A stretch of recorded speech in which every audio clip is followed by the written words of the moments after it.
Good morning students. आप सबका स्वागत है श्री पीएसएम पब्लिक स्कूल के यूट्यूब चैनल में।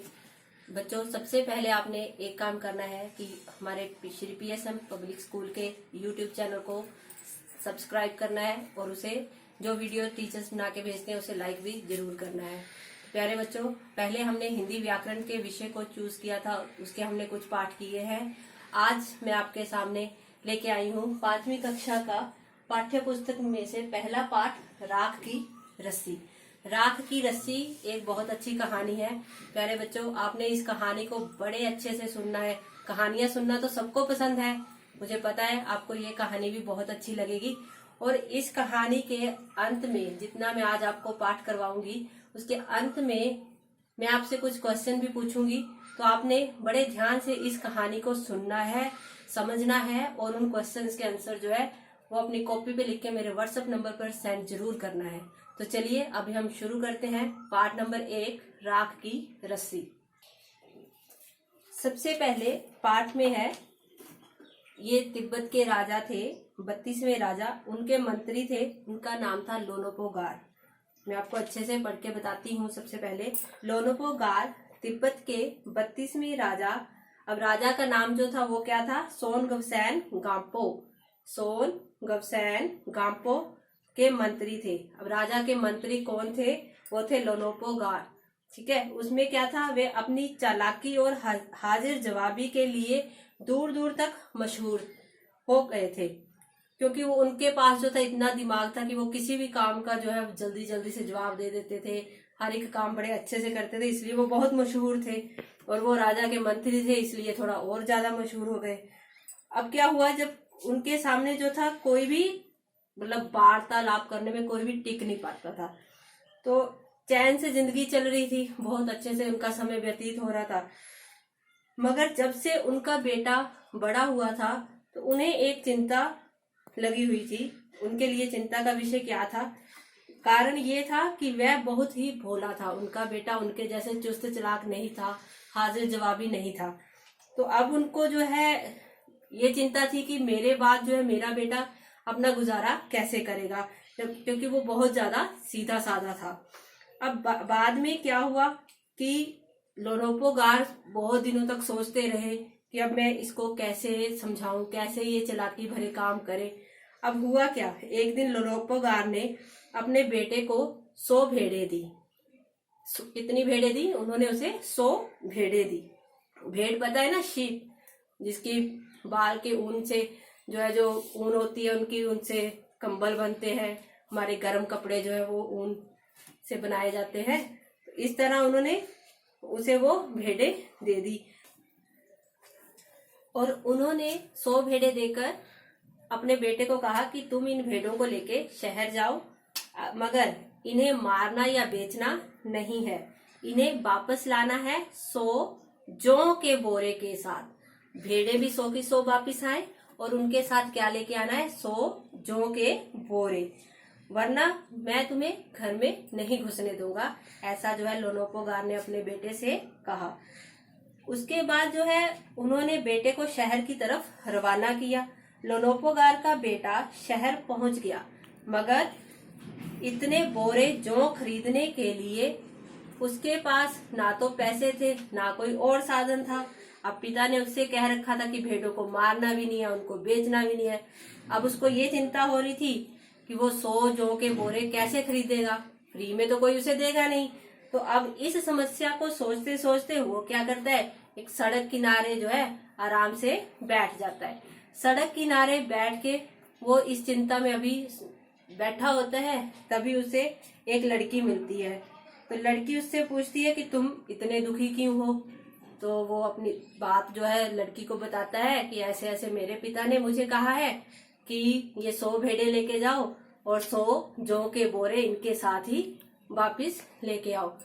तो अब मैं इस चिंता में हूँ कि ना तो मैं भेड़ों को बेच सकता हूँ, ना मैं इनको मार सकता हूँ। तो अब मैं क्या करूँ? तो इतने में लड़की ने जब उसकी बात सुनी तो उसने उसको बड़ी दिलासा दी, बहुत उसको समझाया लोनोपोगार के बेटे को।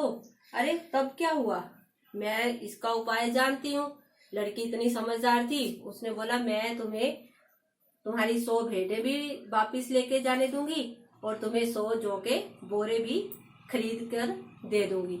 अब लड़की ने अपनी समझदारी दिखाई। समझदारी क्या थी? उसने जो भेड़ें थी उनकी ऊन जो है वो खाल जो उसकी होती है ऊन, उसको उतारा भेड़ों के बालों को और उसने उनको बाजार में बेच दिया। उससे जो रुपए मिले उसने उन रुपयों से 100 जौ के बोरे लेके उस लोनोपोगार के बेटे को दे दिए और उसे कहा कि अब तुम वापिस घर जाओ। तो अब वो क्या करता है, वापिस घर जाता है और वापिस जाके अपने पापा को, अपने पिताजी को बताता है कि पिताजी मैं आपके लिए ये 100 जौ के बोरे भी ले आया हूँ और आपकी 100 भेड़ें जो है वो भी वापिस ले आया हूँ। अब आप जो है देखो कि ये ठीक है या नहीं। तो उसके पिता ने सोचा पहले कि अच्छा ये इतना होशियार हो गया, ये कैसे किया होगा, पर अब वो सीधा साधा था, उसने जो सच्चाई थी वो अपने पिता को बता दी। लोनोपोगार के बेटे ने सोचा कि उसके पिता ये सुन के खुश होंगे, लेकिन ये क्या, उन्होंने उसकी आप बीती पर कोई ध्यान नहीं दिया। लोनोपोगार को लगा कि इसमें इसकी तो कोई चालाकी नहीं है, इसकी तो कोई समझदारी नहीं है, ये तो किसी और ने इसको ये काम करके दिया है। वे उठकर अपने कमरे से बाहर चले जाते हैं। दूसरे दिन उन्होंने अपने बेटे को बुलाकर कहा कि पिछली बार भेड़ों के बाल बेचकर जो है तुमने 100 जौ के बोरे मुझे लाकर दे दिए और 100 भेड़ें भी वापिस कर दी, लेकिन ये तो मुझे तुम्हारा कार्य बिल्कुल पसंद नहीं आया। अब तुम दोबारा उन्हीं भेड़ों को लेकर जाओ, उनके साथ जौ के 100 बोरे दोबारा लेकर ही लौटना, वरना मैं तुम्हें घर के अंदर नहीं आने दूंगा। तो प्यारे बच्चों, आज मैं यहीं तक आपको ये कहानी सुनाती हूँ। इसका जो अगला भाग है वो हम अपनी कल की वीडियो में शूट करेंगे। तो अब आपके लिए मैंने बोला था कि मैं अंत में कुछ क्वेश्चन बोलूंगी। कुछ क्वेश्चन मैं आपको ब्लैक बोर्ड पे लिख के देती हूँ। आपने इनके आंसर जो है मुझे जितनी कहानी सुनाई है उसके हिसाब से ही आपने वो आंसर जो है मुझे मेरे व्हाट्सएप नंबर पर सेंड जरूर करने हैं। तो चलिए अभी मैं ब्लैक बोर्ड पर आपके लिए क्वेश्चन जो है वो लिख देती हूँ। प्रश्न नंबर 1 है, तिब्बत के 32वें राजा का क्या नाम था?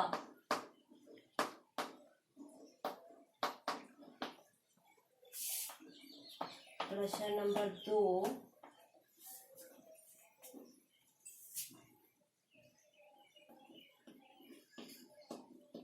तिब्बत के 32वें राजा के मंत्री का क्या नाम था?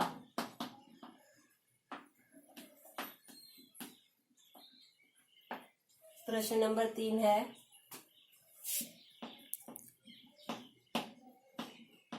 लोनपोगार ने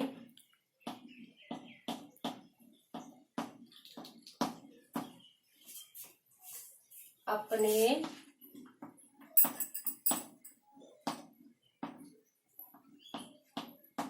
बेटे को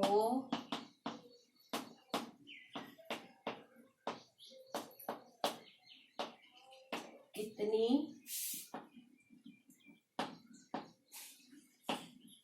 भेड़ें दी थी?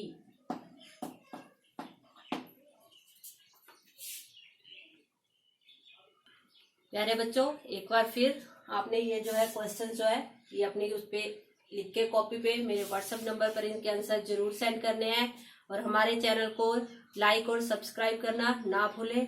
Thank you. अपना और अपने परिवार का ध्यान रखें। Have a nice day.